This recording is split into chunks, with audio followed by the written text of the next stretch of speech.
Mumtaz TV bersama menegakkan sunnah. Assalamualaikum warahmatullahi wabarakatuh. Innal hamdalillah nahmaduhu wa nasta'inuhu wa nastaghfiruh wa na'udzu billahi min shururi anfusina wa min sayyiati a'malina.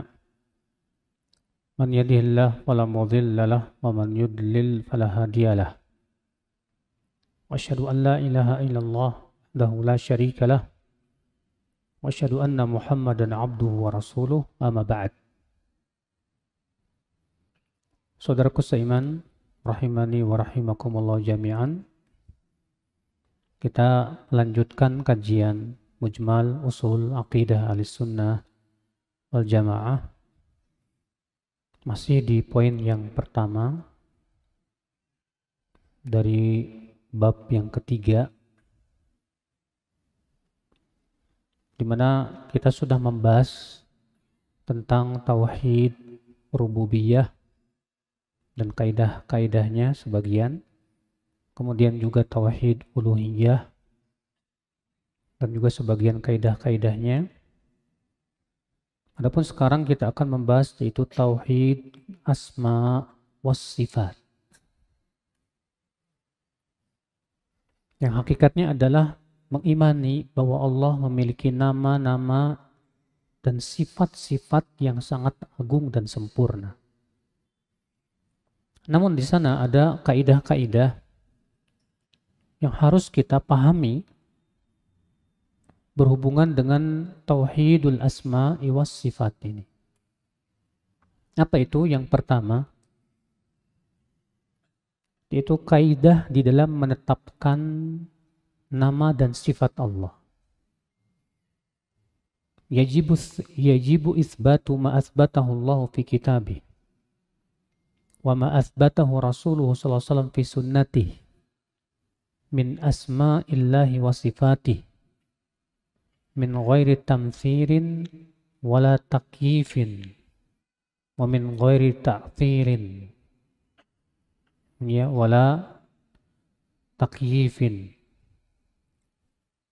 Wajib menetapkan semua yang ditetapkan oleh Al-Quran, oleh Allah dalam Al-Quran, dan ditetapkan oleh Rasulullah SAW dalam sunnahnya,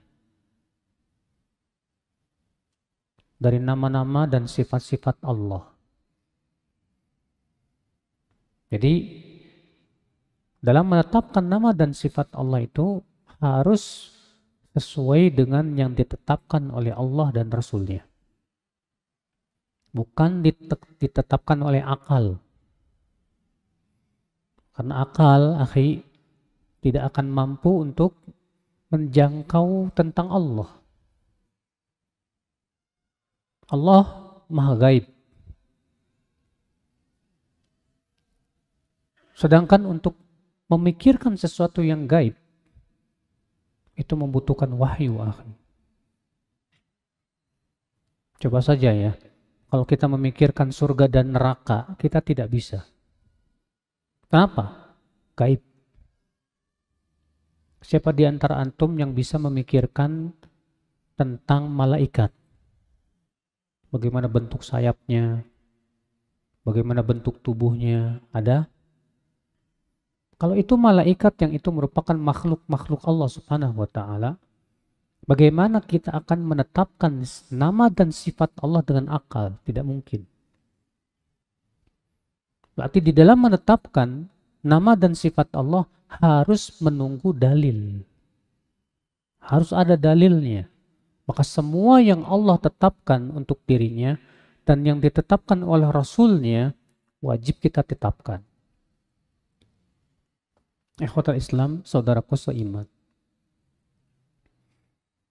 Jadi ini ya, kaidah dalam menetapkan nama dan sifat. Oleh karena itulah akal Islam, rahimani wa rahimakumullah jami'an. Orang-orang yang menetapkan Allah dengan akal-akalnya tanpa ada dalil ya dari Al-Quran dan hadis Nabi SAW, maka ia telah mengada-ngada atas nama Allah dengan tanpa ilmu. Sedangkan berkata atas Allah dengan tanpa ilmu, hukumnya haram. Allah Ta'ala berfirman ketika menyebutkan tentang apa saja yang Allah haramkan. Qul innama harrama rabbiyal fawahish ma dhahara minha wa ma batan wal ithma wal baghya bighairil haqq wa an tusyriku billahi ma lam yunazzil bihi sultana wa an taqulu 'ala Allahi ma la ta'lamun. Katakanlah, sesungguhnya yang diharamkan oleh Rabbku fahisyah, yang tampak maupun yang tersembunyi, dan dosa, dan berbuat zalim di muka bumi dengan tanpa hak, dan kamu mempersekutukan Allah dengan apa yang Allah tidak pernah turunkan ilmunya padanya, dan kamu berkata atas Allah dengan tanpa ilmu. Ini kaidah ya yang pertama. Kemudian kaidah yang kedua itu qaidatut tanzih. Kaidah dalam meniadakan nama dan sifat Allah.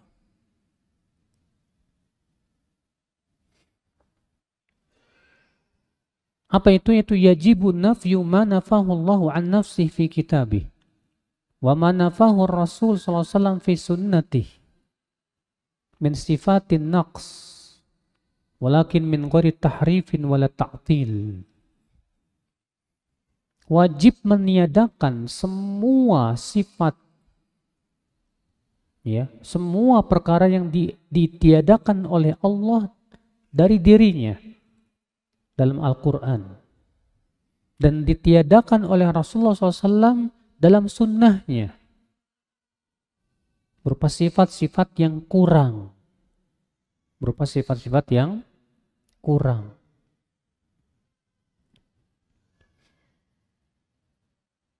Contohnya ya akhwat Islam, ya, Allah meniadakan dalam Al-Quran adanya tandingan bagi Allah. Allah berfirman, walam yakullahu kufuwan ahad. Maka tidak ada yang sekufu dengan Allah siapapun, yang sebanding dengan Allah. Maka wajib kita tiadakan bahwa tidak ada yang sebanding dan sekufu dengan Allah. Sebelumnya Allah mengatakan lam yalid walam yulad. Allah tidak melahirkan dan tidak dilahirkan. Berarti Allah di sini meniadakan. Maka wajib kita tiadakan itu semua. Dalam ayat kursi Allah juga berfirman, la ta'khudhuhu sinatu wala naum. Allah tidak ditimpa sinah. Sinah itu ngantuk. Wala naum, tidak pula tidur.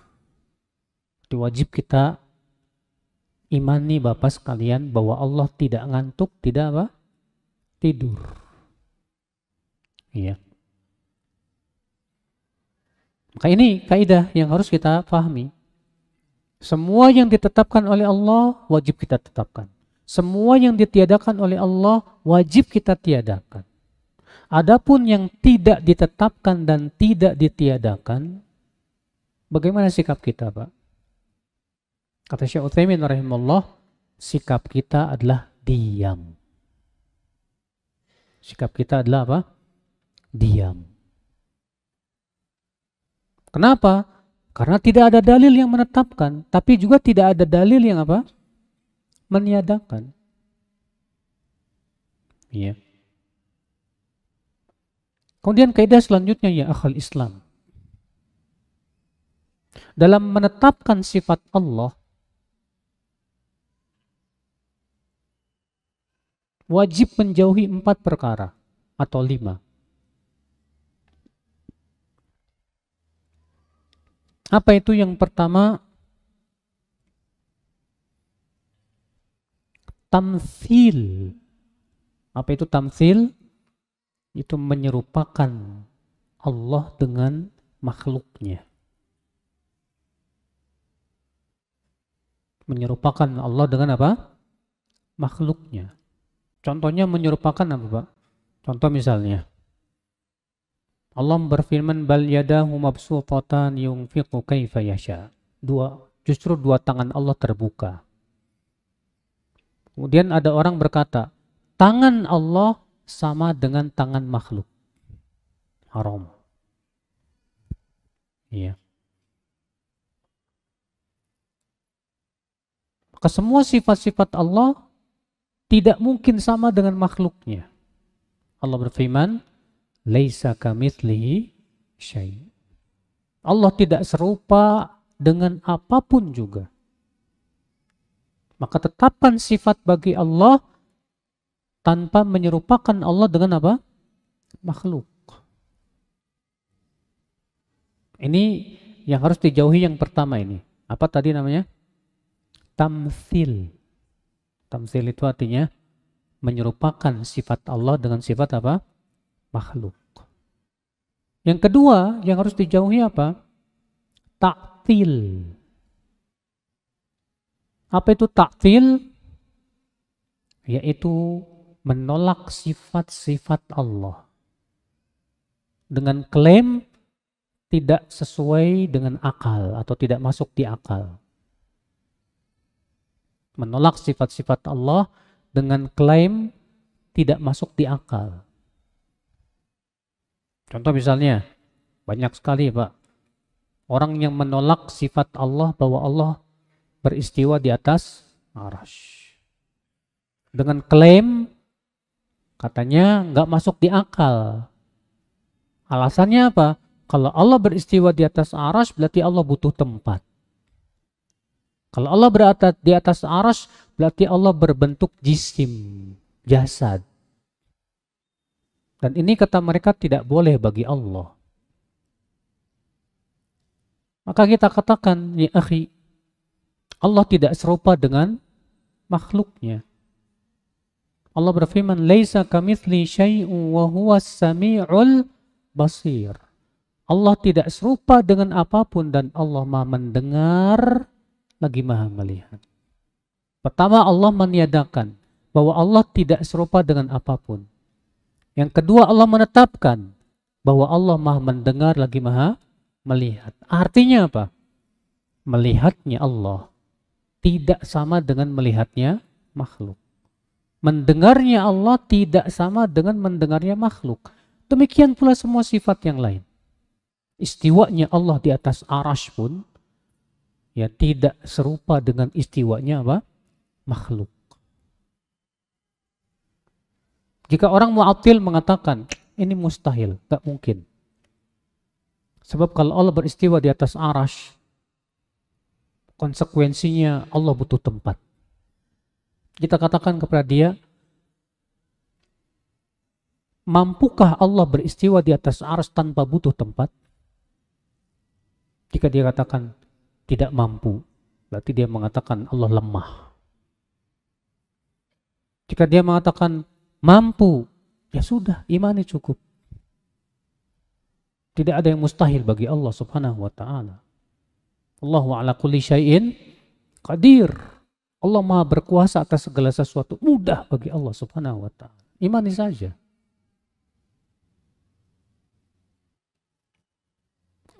Ikhwatal Islam. Kenapa mereka meniadakan sifat, menolak sifat Allah? Orang yang menolak sifat Allah biasanya Pak, akibat menyerupakan Allah dengan makhluk dulu. Makanya ya, Ibnu Taimiyah memberikan kaidah begini. Kullu mu'attilin mumathila wa laisa kullu mumathil mu'attila. Setiap orang yang menolak sifat Allah pasti dia menyerupakan Allah dengan makhluk. Tapi tidak setiap orang yang menyerupakan Allah dengan makhluk dia menolak sifat Allah. Maksudnya begini Pak.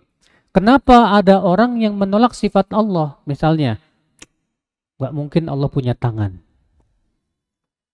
Biasanya dia tolak itu karena dia serupakan Allah dengan apa? Makhluk. Coba tanya, kenapa kamu tolak sifat tangan bagi Allah? Kalau Allah punya tangan berarti Allah terdiri dari anggota tubuh dong yang saling membutuhkan. Dari mana dia berbicara seperti itu? Karena dia menyamakan Allah dengan apa? Makhluk. Makhluk itu kalau punya tangan membutuhkan tempat untuk nempel kan gitu. Sehingga yastalzimut tarkib, sehingga terjadi tersusun. Ya, kata mereka nggak mungkin. Nah lihat, mereka samakan dulu dengan Allah. Setelah mereka samakan Allah dengan makhluknya, mereka tiadakan. Padahal kalau kita katakan Allah tidak serupa dengan makhluknya, cukup imani Allah punya dua tangan tanpa ada konsekuensi tarkib tadi. Mudah. Pak. Tapi yang bikin susah apa, Pak? Ini, Pak. Otak-otakan, Pak. Mendingan makan otak-otak, Pak, daripada otak-otakan. Iya. Makanya lihat akal Islam, kaum Mu'tazilah, kaum Jahmiyah, kaum Asy'ariyah, Maturidiyah yang menolak sifat-sifat Allah, itu rata-rata apa? Akibat daripada memikirkan Allah dengan menyamakan Allah dengan apa?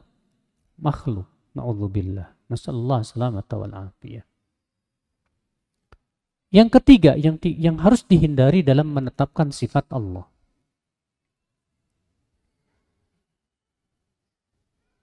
Apa itu? Tahrif. Apa itu tahrif? Yaitu mengubah-ubah makna kepada makna lain. Mengubah makna yang terkandung dalam sifat-sifat Allah kepada makna yang lain. Kenapa mereka mengubah-ubah, Pak? Akibat mereka menolak sifat Allah. Akibat mereka menolak apa? Sifat Allah. Kenapa mereka menolak? Akibat mereka menyamakan Allah dengan makhluk. Akhirnya berentet tuh, Pak. Pertama, menyerupakan. Yang kedua, menolak. Kalau sudah menolak, mau tidak mau apa? Mengubah. Contoh misalnya, orang yang menolak Allah beristiwa di atas arash. Ketika kita bawakan firman Allah, Ar-Rahmanu 'alal arsyistawa. Apa kata mereka? Karena mereka masalahnya sudah menolak sifat istiwa di atas arash. Akhirnya mereka mengubah makna ayat tadi. Mereka mengatakan apa? Istawa artinya istaula, menguasai. Maka dijawab oleh Ahlus Sunnah, dalam bahasa Arab istawa saja memang betul banyak maknanya. Tapi kalau sudah istawa setelahnya ala, maknanya hanya satu. Itu ala wartafa. Tinggi. Di atas arasnya. Tidak ada makna yang lain, tidak ada.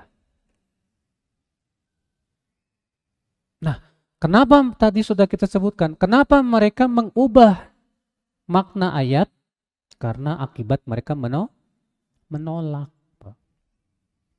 Mereka orang yang menolak sifat tangan bagi Allah. Ketika kita bacakan ayat bal yadahu mabsutatan yunfiqu kaifa yasha. Justru dua tangan Allah itu terbuka. Apa kata mereka? Yang dimaksud dengan yad di situ adalah nikmat. Maka Ahlussunnah menjawab, tapi ini bentuknya mutsanna, Mas. Dua. Bal yadahu. Kalau kamu terjemahkan yad itu dengan nikmat, berarti justru dua nikmat Allah terbuka. Oke. Masa nikmat Allah cuma dua? Kata mereka, maknanya kekuasaan. Berarti dua kekuasaan Allah terbuka. Oke. Masa kekuasaan Allah dua? Maka redaksinya, karena itu bentuknya mutsanna, tidak ada makna lain kecuali satu. Bahwa dia adalah maknanya tangan. Tapi itulah, Pak. Mereka menolak sifat tangan. Gak mungkin. Gak masuk di akal. Masa Allah punya dua tangan? Iya. dengan berbagai macam alasan yang mereka bikin-bikin, buat-buat. Ya. Nah, ini akal Islam. Yang keempat, yang harus dijauhi, apa itu? Yaitu takyif. Takyif. Apa itu takyif? Takyif artinya mempertanyakan tentang hakikat sifat Allah.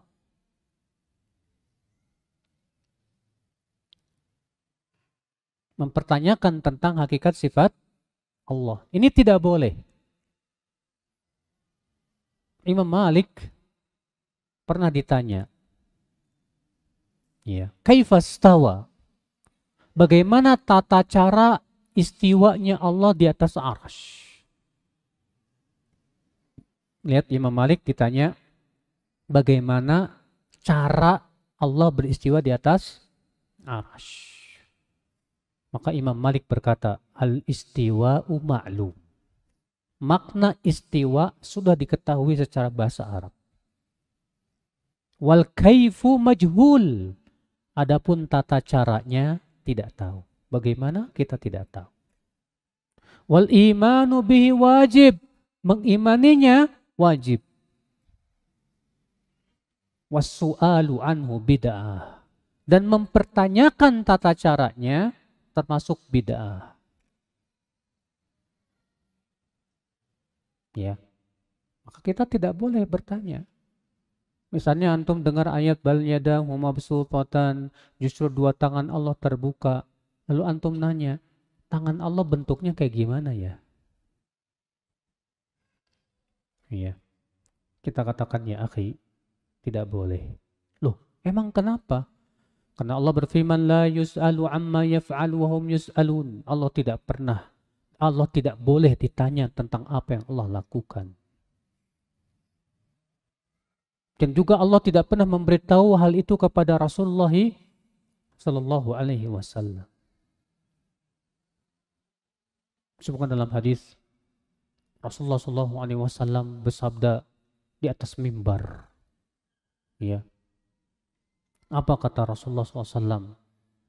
Inna allaha yatfis sama'a biyadihil yumna. Sesungguhnya Allah nanti pada hari kiamat akan melipat langit dengan tangannya yang kanan. Dan menggenggam bumi dengan tangan yang lainnya. Lalu Allah menggerakkannya sambil berfirman, Anal malik, aina mulukul ard. Rasulullah pun menggenggamkan tangannya.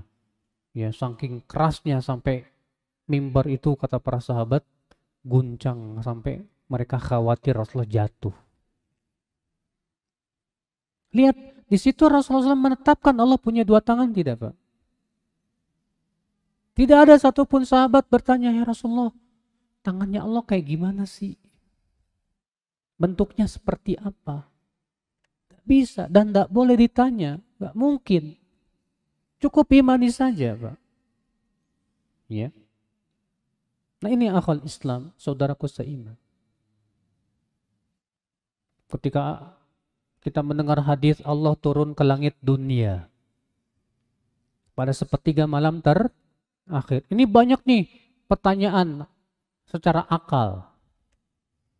Kalau Allah turun ke langit dunia setiap sepertiga malam terakhir. Loh, sepertiga malam kan ada terus. Kalau di sini selesai 11:3, terus ada. Berarti Allah kapan naiknya? Nah, kita katakan ya akhi, tidak boleh ditanya. Loh, emang kenapa? Karena Allah berfirman, la yus'alu amma yaf'al. Allah tidak boleh ditanya tentang apa yang Allah lakukan. Dan juga Allah tidak ada yang mustahil bagi Allah. Karena Allah ala kulli syai'in qadir. Ada lagi yang bertanya, kalau Allah turun ke langit dunia, arasnya kosong dong. Kita katakan tidak. Karena Allah maha besar. Allah turun ke langit dunia tanpa arasnya kosong. Bagi Allah itu mudah. Cukup kamu imani saja. Ini terkadang Pak ya, akal kita ini mengajak kepada kekufuran. untuk memikirkan sesuatu yang di luar kemampuan apa? Akal.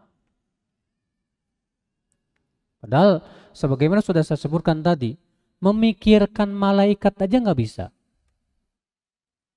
Bisa nggak untuk memikirkan malaikat Jibril yang memiliki 600 sayap?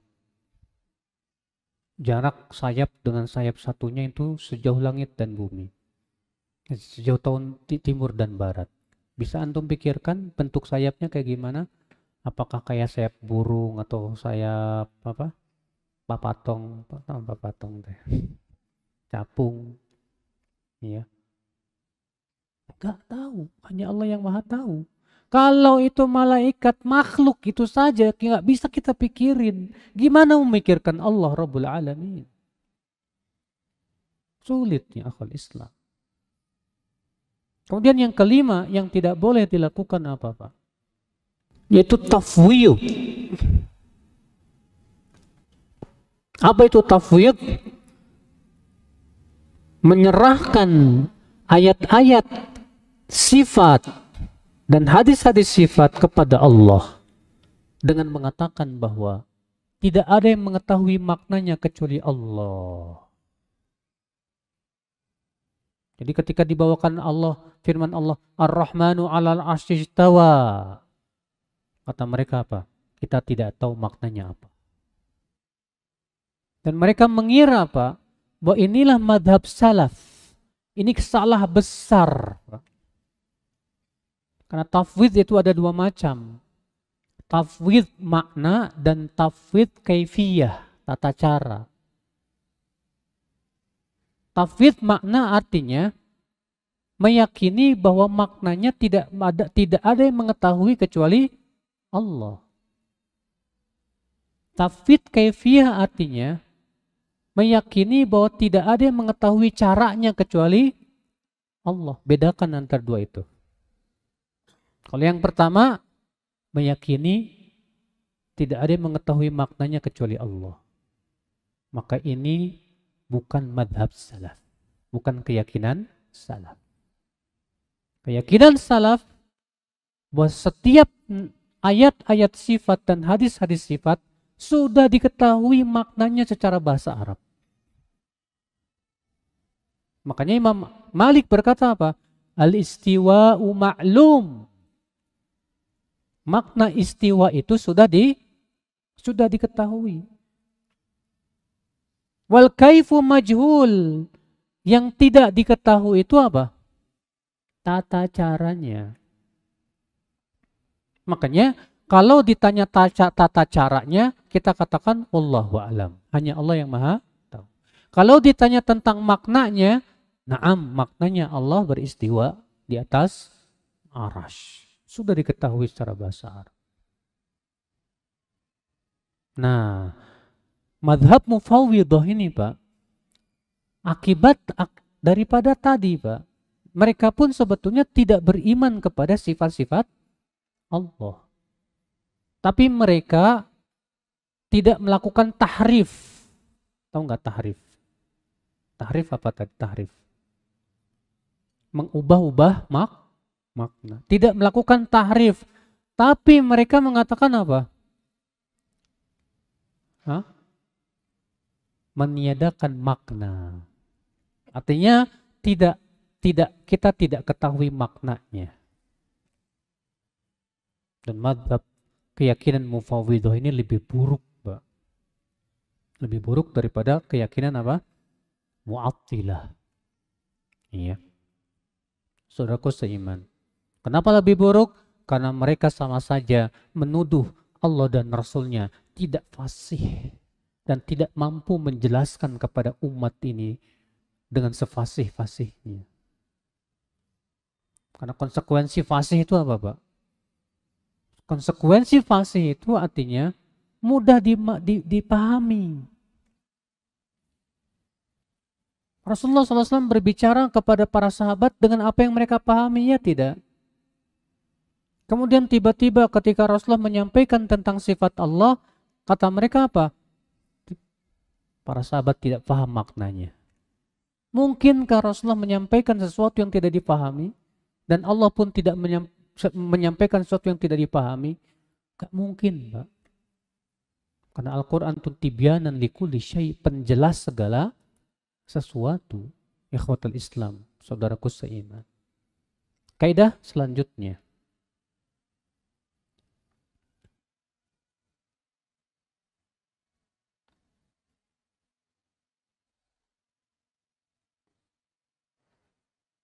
Yaitu kaidah bahwa Al-Quran lebih banyak menetapkan daripada meniadakan.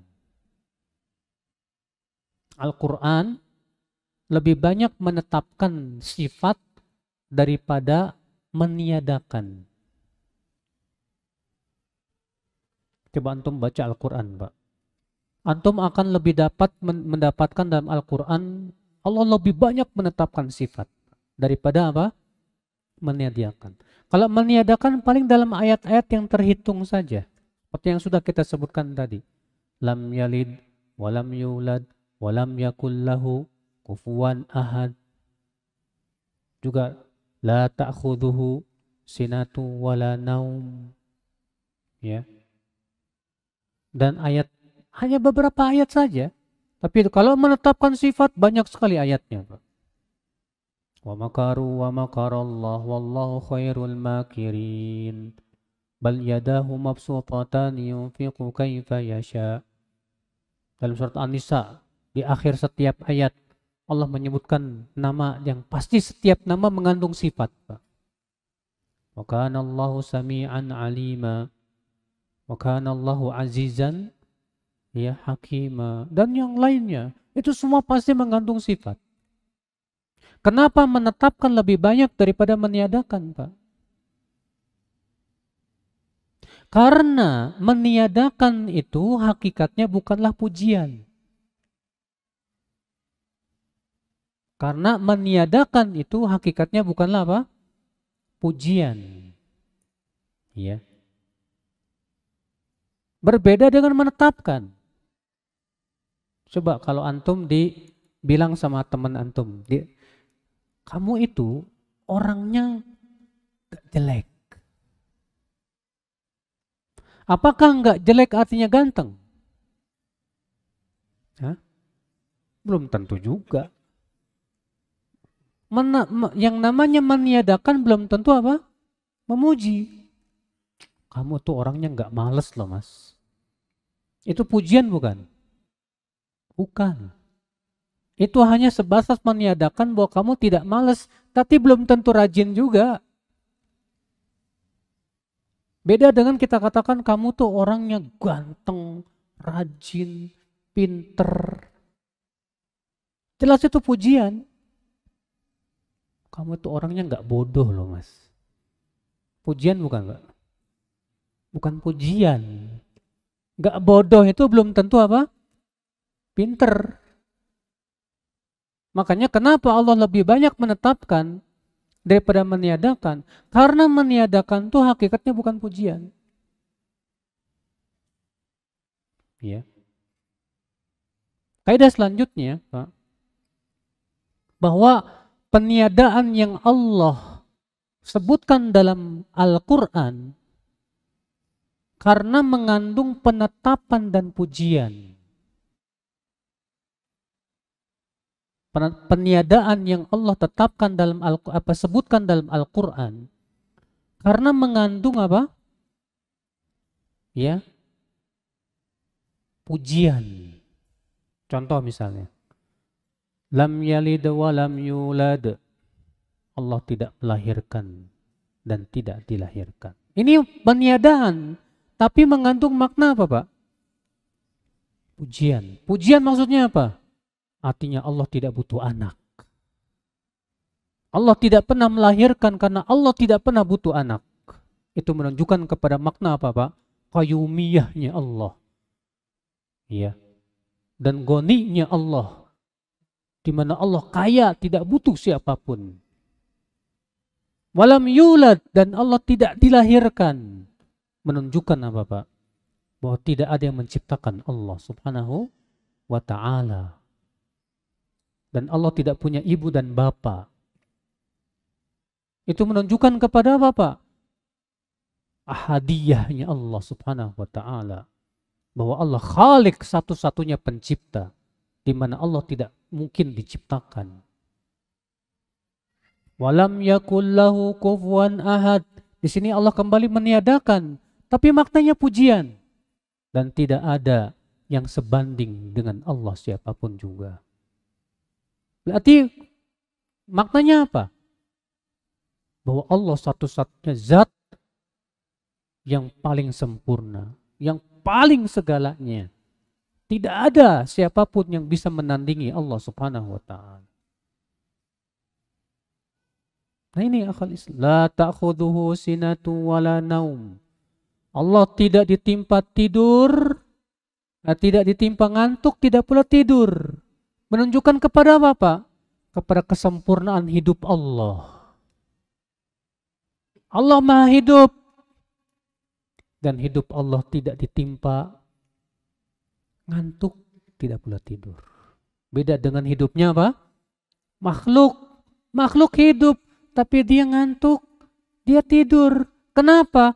Karena dia lemah, butuh istirahat. Sedangkan Allah tidak lemah dan tidak membutuhkan istirahat. Makanya Allah mengatakan wala ya'uduhu hifdhuhuma. Dan tidak berat bagi Allah untuk menjaga langit dan bumi.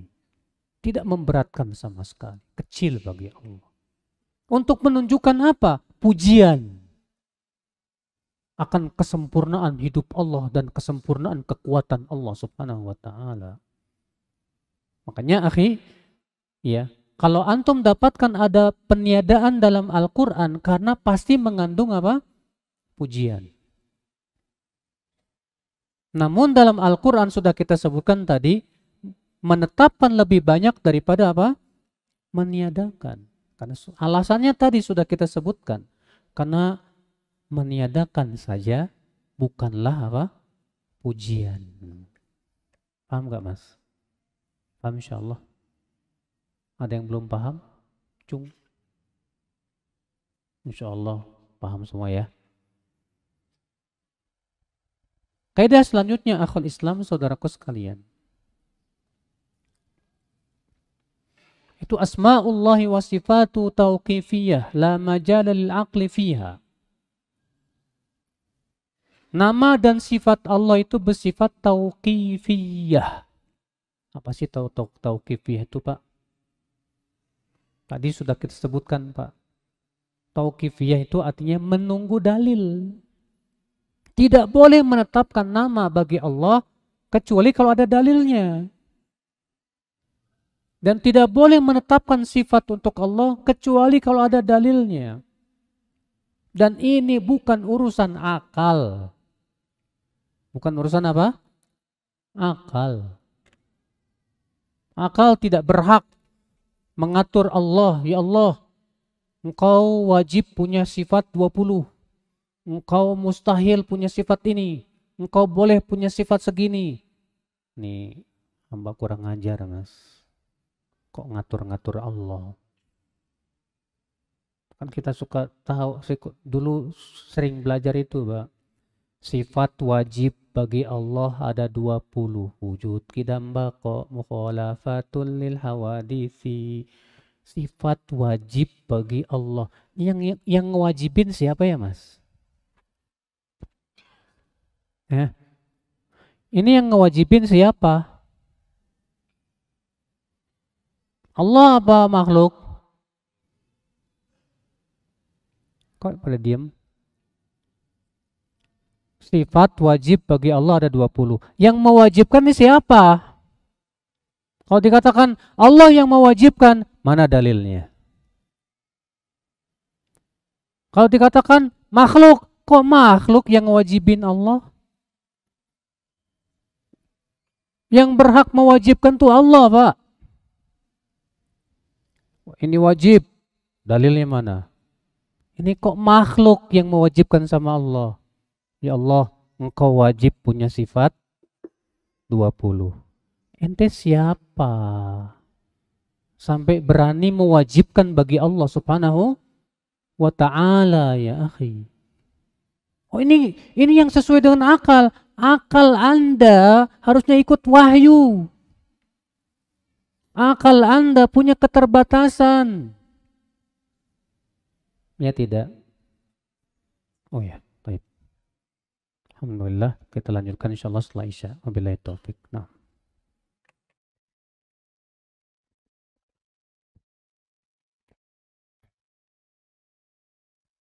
Alhamdulillah, wassalatu wassalamu ala rasulillah nabiyina Muhammadin wa ala alihi wa sahbihi wa man walah wa asyhadu an la ilaha illallah wahdahu la syarikalah wa asyhadu anna Muhammadan abduhu wa rasuluh. Jadi akhi, penetapan atau mewajibkan hanya 20 sifat tidak ada dalil sama sekali. Yang wajib adalah menetapkan seluruh nama dan sifat yang Allah sebutkan dalam Al-Quran. Semua yang Allah kabarkan wajib kita iman, wajib kita tetapkan. Adapun kemudian menetapkan hanya 20, itu yang wajib. Kita katakan mana dalilnya? Dari Al-Quran, dari hadis, tidak ada. Kalau hanya menetapkan 20 sifat,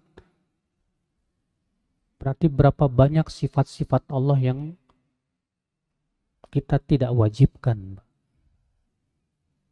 Boleh-boleh saja, artinya boleh diimani, boleh enggak. La haula wala quwata illa billah.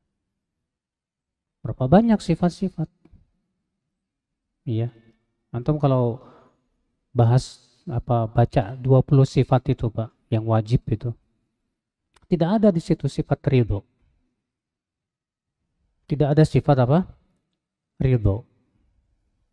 Jadi kamu selama ini mengharapkan ridho apa bukan? Sementara tidak ada dalam 20 sifat wajib sifat ridho. Kamu takut nggak dari kemurkaan Allah? Saya takut.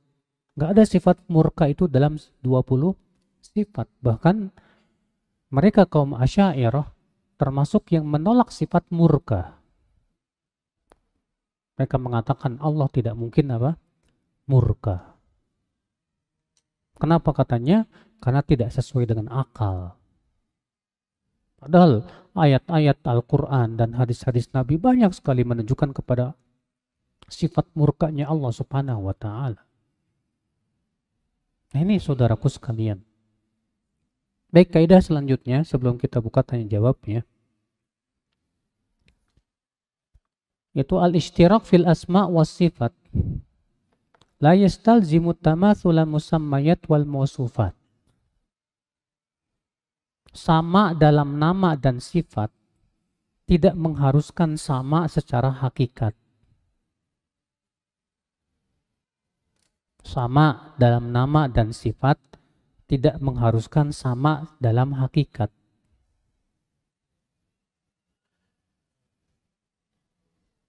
Maksudnya gimana, Pak? Contoh, Allah mensifati dirinya mendengar tidak, Pak?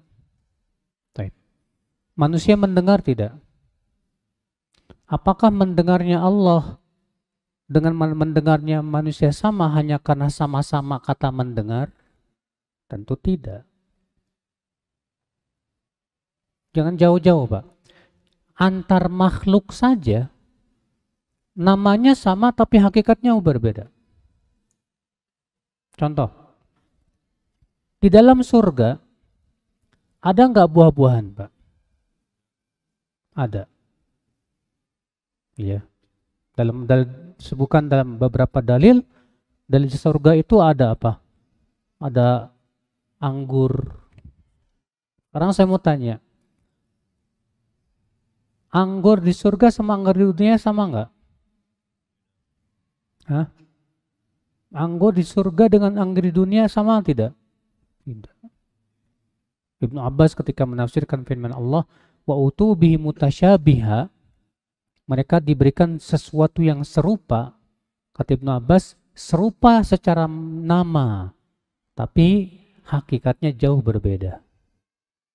Namanya sama, anggur, sama-sama anggur, tapi bentuknya, rasanya jauh berbeda. Makanya, akhi, sebatas sama nama tidak mengharuskan apa? Sama hakikat. Secara sesama makhluk. Manusia melihat, elang melihat. Sama enggak melihatnya elang dengan melihatnya manusia? Berbeda. Itu sesama makhluk, Pak. Bagaimana dengan manusia dengan Allah Subhanahu wa taala? Nah, ini akhwal Islam. Jadi sebatas sama nama tidak mengharuskan persamaan apa? Hakikat. Maka ditetapkan sesuai dengan yang layak bagi setiap segala sesuatu. Ketika kita menetapkan nama Allah dan sifatnya, Allah Sami, mendengar, maka mendengarnya Allah sesuai dengan keagungannya. Mendengarnya makhluk sesuai dengan keadaannya. Iya. Ikhwatul Islam, saudaraku seiman. Kaidah selanjutnya, Asma'ullahi ghairu mahsurah bi'adadin muayyan. Nama Allah itu tidak terbatas dengan jumlah tertentu. Nama Allah tidak terbatas dalam jumlah tertentu.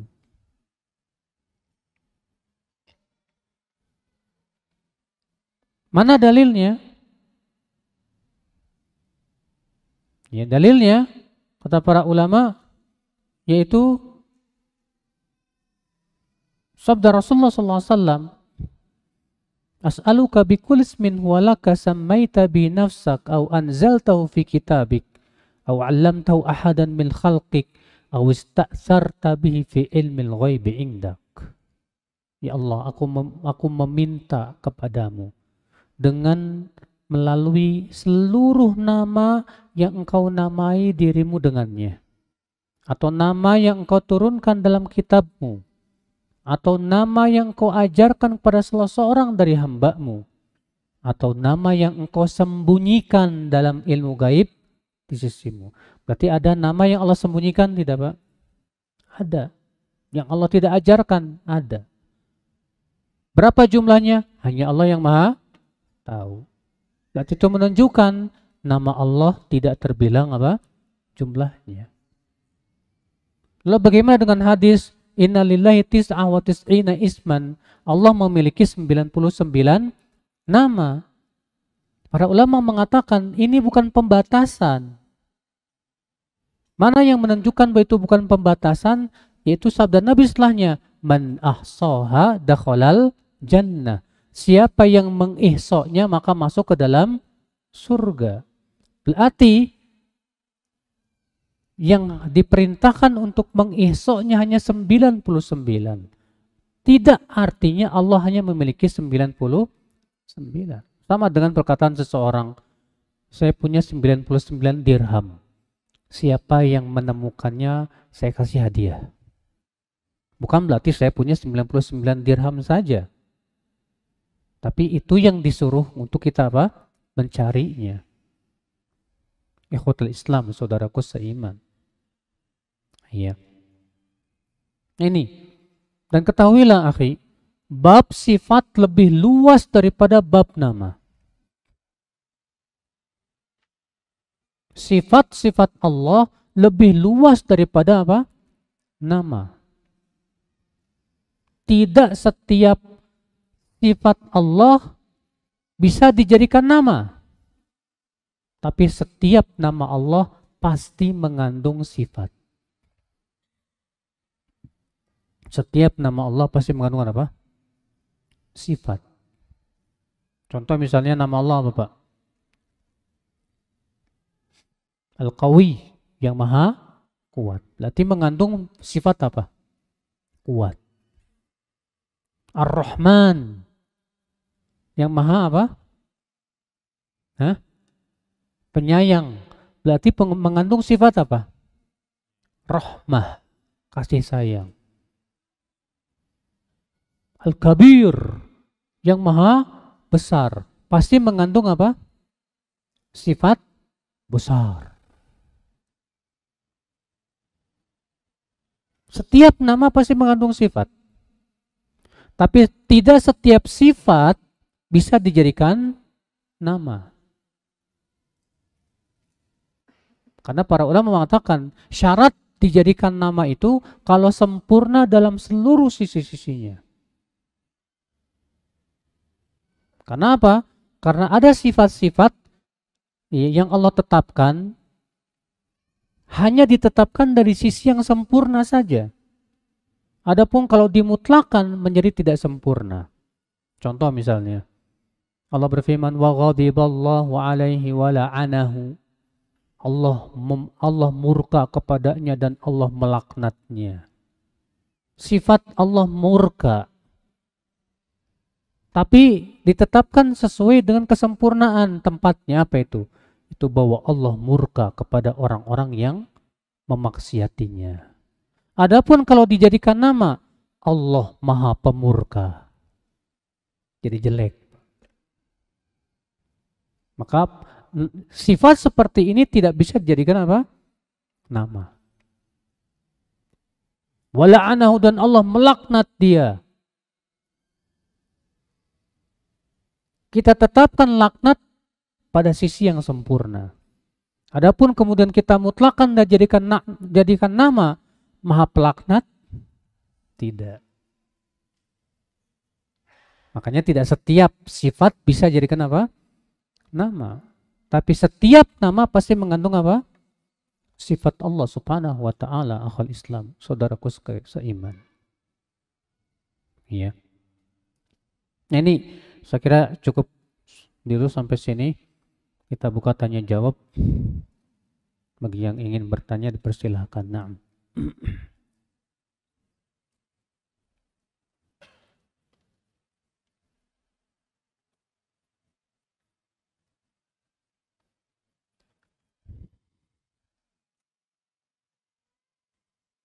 Boleh tidak mengatakan ini sudah rencana Allah? Karena rencana kan sesuatu yang bisa berhasil dan bisa gagal. Sedangkan apa yang Allah takdirkan pasti terjadi. Akhi, kalau maksudnya rencana itu artinya berkeinginan. Paham tidak? Berkeinginan. Maka Allah punya sifat iradah. Punya sifat apa? Iradah, berkeinginan. Apakah setiap keinginan Allah itu pasti Allah laksanakan? Para ulama membedakan, Pak, antara janji dan ancaman. Paham tidak? Janji, Allah berjanji orang-orang yang beriman dan beramal saleh masuk surga.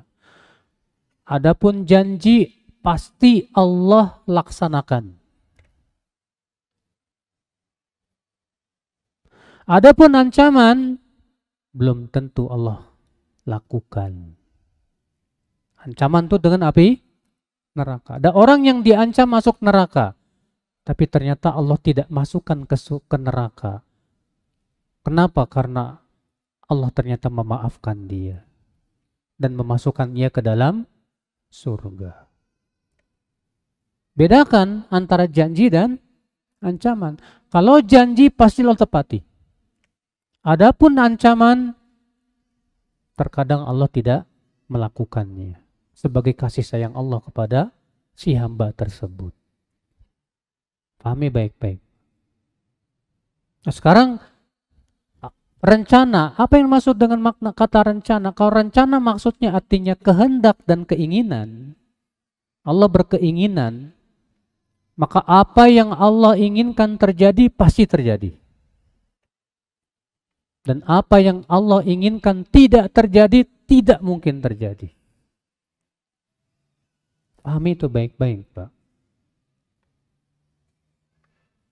Dan ada lagi yang disebut dengan iradah kauniyah qadariyah dan iradah syar'iyah diniyah. Keinginan Allah yang bersifat apa? Ketentuan, ya, qadariyah, sesuatu yang pasti terjadi. Seperti Allah menginginkan adanya iblis, Allah menginginkan adanya maksiat.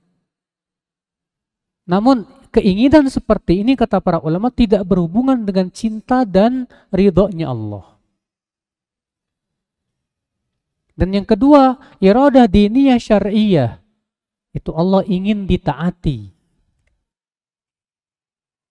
Tapi ternyata ada hambanya yang tidak taat. Iya, dan Allah tahu siapa yang taat dan siapa yang tidak taat.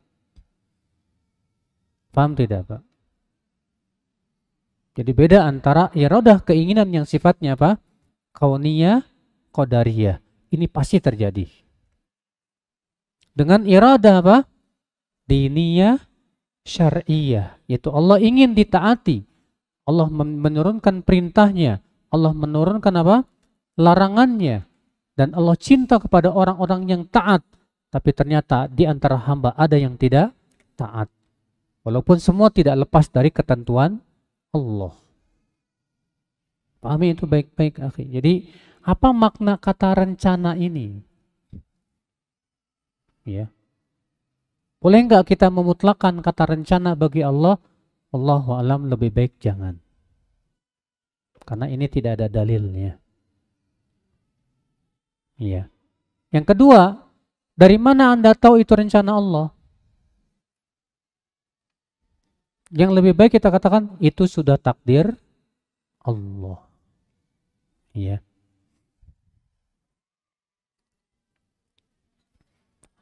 Hal apa saja yang harus dihindari ketika memberi nama anak menggunakan asma atau sifat Allah Ta'ala?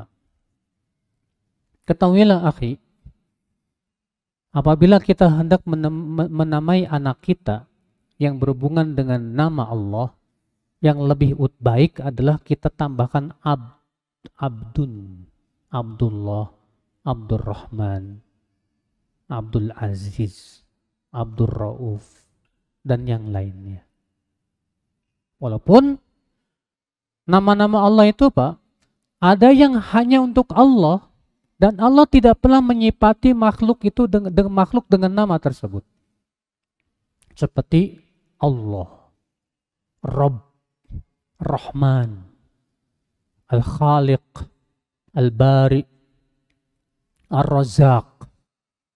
Ini semua tidak pernah Allah memberikannya nama itu kepada makhluk. Tidak. Tapi ada nama Allah yang Allah sifati makhluk dengan nama tersebut. Seperti Rahim. Rasulullah SAW disifati oleh Allah dengan Rahim. Allah berfirman, laqad ja'akum rasulun min anfusikum azizun 'alaihi ma 'anittum harisun 'alaikum bil mu'minina raufur rahim. Lihat, Rasulullah mensifati Allah mensifati Rasulullah apa? Rauf dan Rahim. Sedangkan Allah punya nama juga, namanya Rauf dan Rahim. Tapi tentunya, akhi, beda hakikatnya. Sesuai dengan yang layak bagi masing-masing. Nah, untuk nama-nama yang tidak pernah dan tidak boleh dinamakan kepada makhluk, tidak boleh. Kecuali dengan kata abd. Abdul Khaliq. Tidak boleh namamu siapa? Nama saya Rahman, tak boleh. Nama kamu Abdurrahman. Loh, kenapa? Karena Rahman itu hanya untuk Allah. Kalau Rahim boleh kalau tanpa alif lam. Adapun dengan alif lam, Ar-Rahim hanya untuk Allah. Apa bedanya? Karena alif lam pakai Ar-Rahim mempunyai makna apa? Yang sempurna. Sedangkan itu hanya untuk siapa? Allah Subhanahu wa ta'ala. Adapun tanpa pakai alif lam, Rahim doang bisa. Kenapa? Karena Allah pun menyifati Rasulullah SAW dengan apa? Rahim. Ya.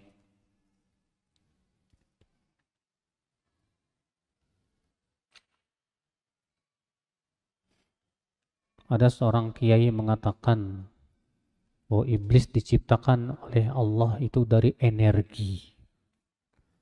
Akhi, kok dari energi? Energi apa ini, Mbak?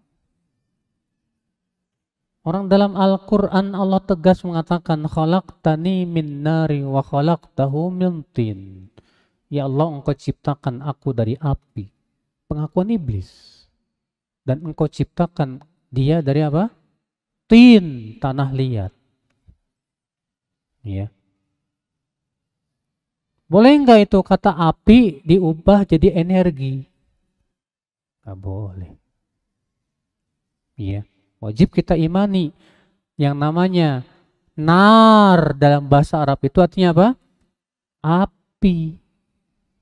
Boleh ditakwil kepada makna energi? Tidak bisa. Api ya api. Ya. Ini kalau orang dikit-dikit mentakwil susah, Pak. Oh, maksudnya api itu energi. Tanpa ada dalil sama sekali. Kita katakan, akhi, pahami firman Allah dan Rasulnya sesuai dengan yang dipahami oleh orang-orang Arab. Titik. Jangan ditakwil kemana-mana. Ini kalau kita dikit-dikit mentakwil, akhirnya apa? Semua ditakwil sesuai dengan keinginan hawa nafsu manusia. Bahaya nih, Pak. Antum aja kalau ngomong sama teman antum dikit-dikit mentakwil ucapan antum, kan nyebelin. Antum bilang ke anak, nak pergi kamu beli kambing ke pasar. Pulang-pulang bawa kerbau. Kok bawa kerbau? Oh, maksudnya kambing binatang ternak, Pak. Jadi saya memahami itu majaz. Lah, kan nyebelin, Pak. Karena kalau seperti itu namanya tidak fasih, Mas. Tidak mampu kita menjelaskan dengan sejelas-jelasnya. Orang yang dikit-dikit mentakwil firman Allah tanpa ada dalil, sama saja mengatakan Al-Quran ini lahiriahnya kufur. Sehingga harus ditakwil. Bayangkan.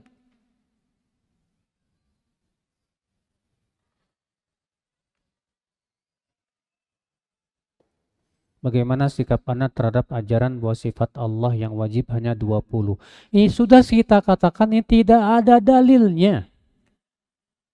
Kewajiban kita imani bahwa nama Allah dan sifat Allah sangat banyak. Hanya Allah yang maha tahu. Dan imani semua yang Allah tetapkan dalam Al-Quran dan hadis. Selesai. Karena yang paling tahu tentang sifat Allah siapa? Kita atau Allah? Allah. Allah yang paling tahu. Cukup imani saja apa yang Allah kabarkan. Selesai. Adapun kemudian kita mereka-reka mentakwil-takwil. Oh, maksudnya firman Allah itu begini. Tanpa dalil. Sebatas akal semata. Wallahi ya akhi, ini membuka pintu kesesatan yang sangat besar.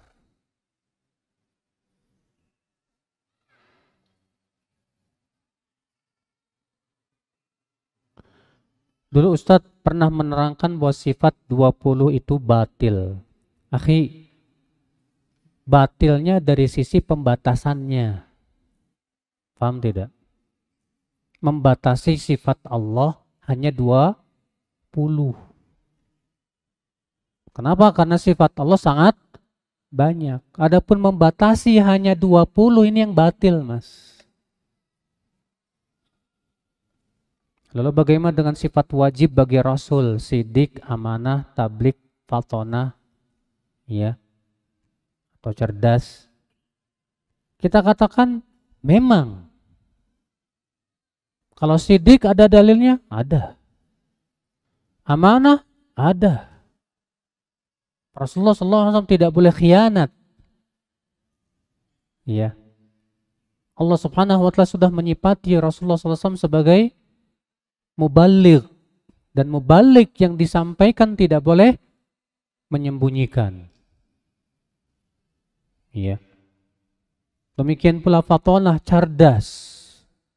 Rasulullah bukan orang yang IQ jongkok, Mas. Para rasul semua cerdas, Mas. Betul. Sifat-sifat ini benar. Itu ada pada semua nabi dan rasul, bukan hanya kepada Rasulullah sallallahu alaihi wasallam. Sebab kebalikan siddiq artinya apa? Kebalikan siddiq itu kadzab, tukang dusta. Mungkinkah Rasul tukang dusta? Kebalikan amanah apa, Pak? Khianat. Mungkinkah Rasul itu berkhianat? Sedangkan khianat dosa besar tidak, Pak? Dusta dosa besar tidak, Pak? Kebalikan tablik apa?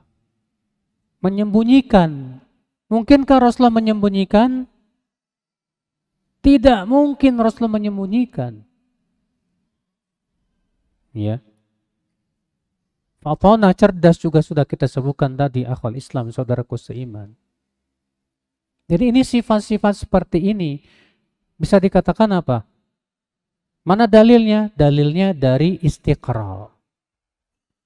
Dan sebetulnya satu persatu dari sifat ini ada dalam Al-Quran, ada dalam hadis Nabi Shallallahu Alaihi Wasallam, ada dalam kitab perkataan para ulama. Nah ini ikhwatul Islam, saudaraku sekalian. Walaupun ya masih ada sifat-sifat yang lainnya dari sifat Rasulullah Sallallahu Alaihi Wasallam.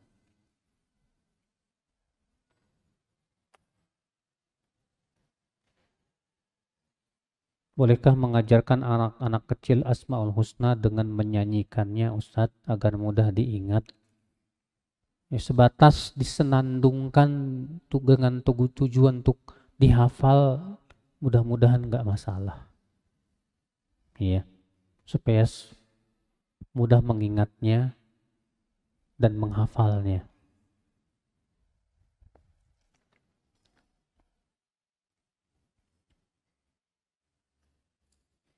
Saya sudah berusaha semaksimal mungkin untuk mencari jodoh.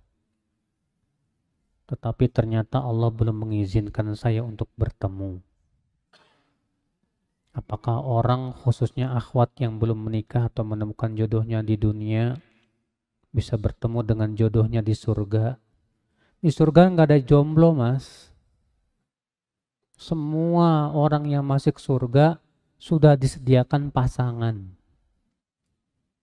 Kalau akhwat meninggal dalam keadaan jomblo, belum punya suami, Allah akan berikan suami yang sepadan buat dia nanti di surga. Hanya Allah yang Maha tahu. Iya, yang jelas semua yang ada di surga pasti apa? Memiliki pasangan.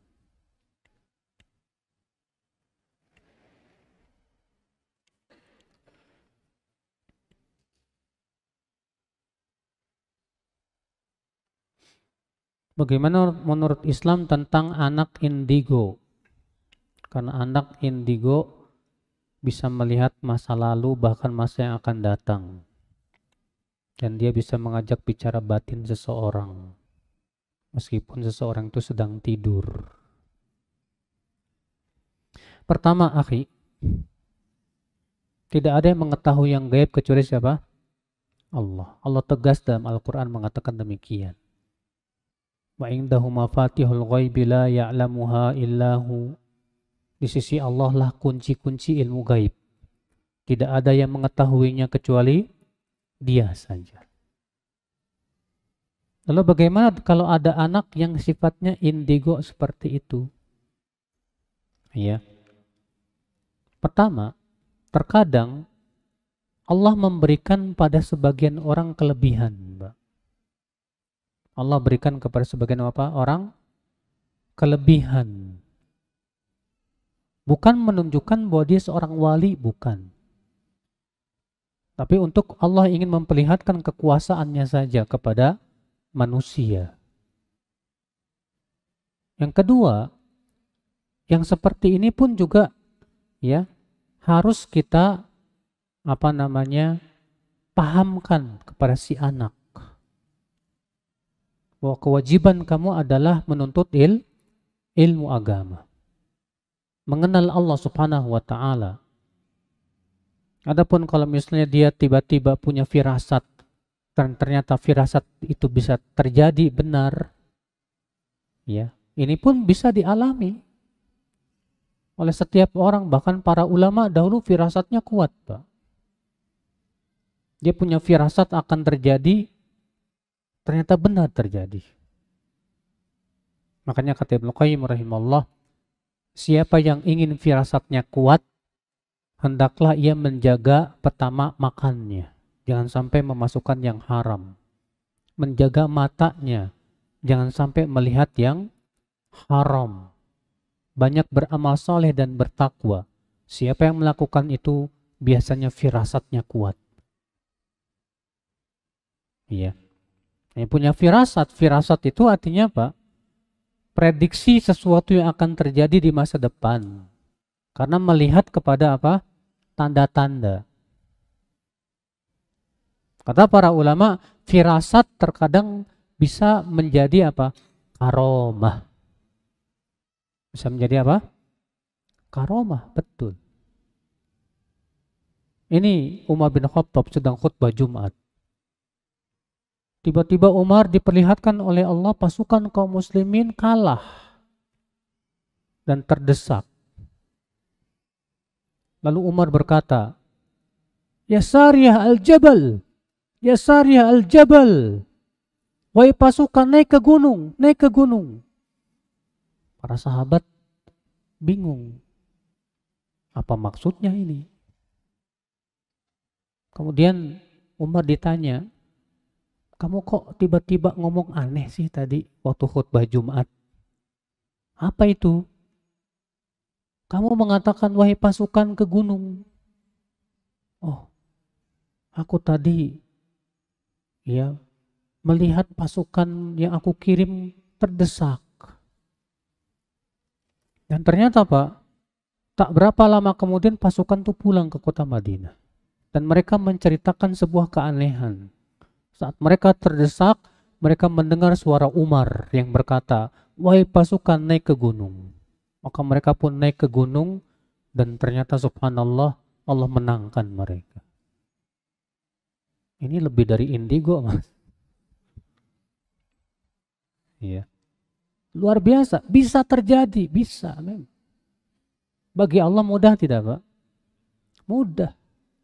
Tapi jangan sampai tertipu dengan hal-hal seperti ini. Kasih anak ini coba diruqyah dulu, jangan-jangan kemasukan jurik, Mas.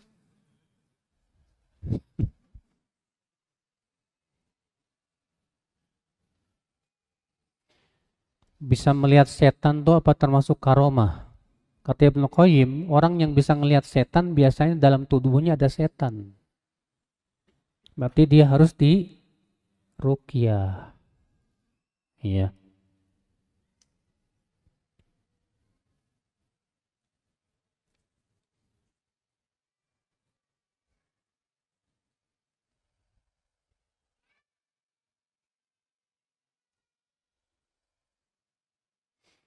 Saya sedih keponakan saya murtad dan sekarang sudah menikah.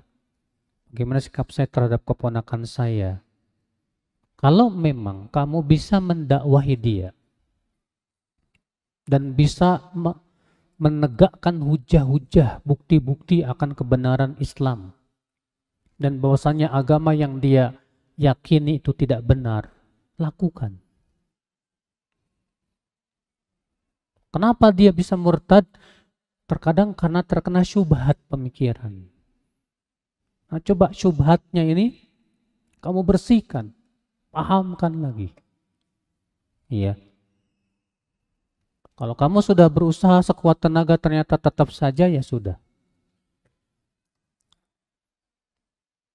Bagaimana sikap saya? Kamu cuekin aja. kayaknya kamu cuekin aja. Kenapa? Karena masalahnya dia sudah kafir kepada Allah Subhanahu wa taala. Padahal tadinya dia sudah yakin dengan Islam, kemudian tiba-tiba dia keluar dan sudah ditegakkan padanya apa? Hujjah, ya akhi. Maka kamu cuekin. Tapi kalau kamu masih ada harapan untuk terus dakwahi, silahkan lakukan, Pak. Karena tentunya menyelamatkan seseorang dari api neraka itu sesuatu yang harus kita lakukan, akhi. Apalagi itu saudara sendiri.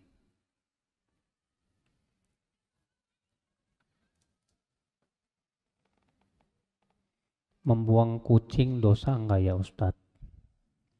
Karena kucingnya sudah lama dan sakit-sakitan. Saya pernah tanya hal ini kepada Syekh Abdul Muhsin. Kata beliau enggak apa-apa. Yang tidak boleh itu kalau dikurung sampai mati, enggak dikasih makan, enggak dikasih apa? Minum. Adapun antum buang tapi dia bisa mencari makan sana sini, enggak masalah. Silahkan saja. Apalagi kalau itu memberikan mudarat di rumah antum sehingga bau, ya, dengan kotorannya, bau busuk dan yang lainnya, enggak apa-apa. Karena yang dilarang itu hanya kalau mengurungnya dan tidak memberikan padanya apa? Makan dan minum. Ya.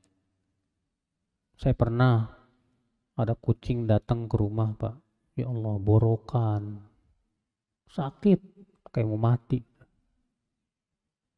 Saya iseng aja bacain Al-Quran, mudah-mudahan sembuh kali. Subhanallah, besoknya sembuh, Pak. Ya, biiznillah. Ya, artinya kalau kita meruqyah kucing biar bisa mudah-mudahan bisa diharapkan sembuh misalnya. Kita obati, itu juga kebaikan insya Allah. Iya. Karena kalau kita berbuat baik kepada kucing, berbuat baik kepada binatang, itu termasuk pahala. Tapi kalau antum lebih senang buang aja, ya silahkan juga, tidak dosa. Allahu a'lam. Subhanakallah bihamdik.